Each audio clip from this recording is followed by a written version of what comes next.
Welcome to big news. నేను మీ గౌసుద్దీన్ షేక్. ఉన్నదే రాస్తా, చూసిందే చెప్తా. బిడ్డ, ఇప్పుడేం చేద్దాం? అన్ని సమస్యలే, 4 వైపుల నుంచి సమస్యలు చుట్టుకొస్తున్నాయి. ఒకవైపు కాళేశ్వరం, మరోవైపు విద్యుత్ కమిషన్ కేసు, మరోవైపు ఇప్పుడు నివేదిన, ఈ ఫార్ములా కార్ రేసింగ్. ఇలాంటి పరిస్థితుల్లో ఎలా వ్యవహరించాలంటూ కేసీఆర్ ఒకంత ఉద్విగ్నతకు గురయ్యారట. అవును, కేటీఆర్ ఏసీబీ కేసు విచారణ అనంతరం తన తండ్రిని కలుసుకునేందుకు, బీఆర్ఎస్ అధినేత కేసీఆర్ను కలుసుకునేందుకు ఎర్రబెల్లి ఫామ్ హౌస్కు వెళ్లారు. ఈ సందర్భంగా వీరిద్దరూ కాసేపు ఏకాంతంగా మాట్లాడుకున్నారట. కేటీఆర్ తనకు ఎదురైన అనుభవాలన్నింటినీ కేసీఆర్కు పూసగుచ్చినట్లు చెప్పారు. మరోవైపు కాళేశ్వరం కేసు దూసుకు వస్తోంది, విద్యుత్ కమిషన్ కేసు దూసుకు వస్తుంది. మరోవైపు రేవంత్ రెడ్డి ప్రభుత్వం చాలా దూకుడుగా పోతోంది.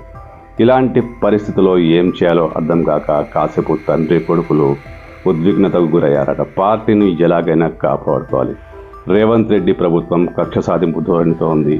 రేవంత్ రెడ్డి దూకుడు నుంచి తప్పించుకొని పార్టీని ఒక శక్తిగా రూపొందించాలంటూ కేటీఆర్ తన తనయుడికి భరోసా ఇచ్చారట. ఉత్తేజాన్ని నింపే ప్రయత్నం చేశారట. కేసులను ఎలాగూ ఎదుర్కోక తప్పదు. ఆ కేసులన్నీ వట్టివే, కానీ న్యాయస్థానంలో టైం చాలా పడుతుంది.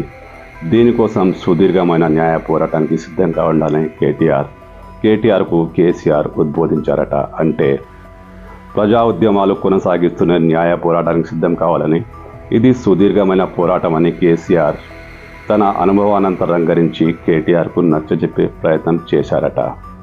అయితే ఇప్పుడున్న పరిస్థితి చాలా దారుణమని, విచారకరమని, విషాదకరమని కేసీఆర్ ఆవేదన వ్యక్తం చేసినట్లు తెలుస్తోంది.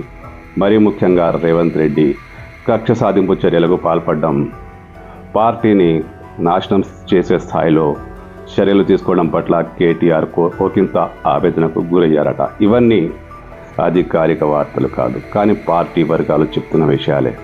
కేసీఆర్ పార్టీ పరిస్థితుల పట్ల, ఇప్పుడు జరుగుతున్న పరిణామాల పట్ల, చుట్టుముడుతున్న కేసుల పట్ల తీవ్ర ఆవేదన వ్యక్తం చేస్తున్నారని గులాబీ పార్టీ శ్రేణులే లీకులిస్తున్నాయి.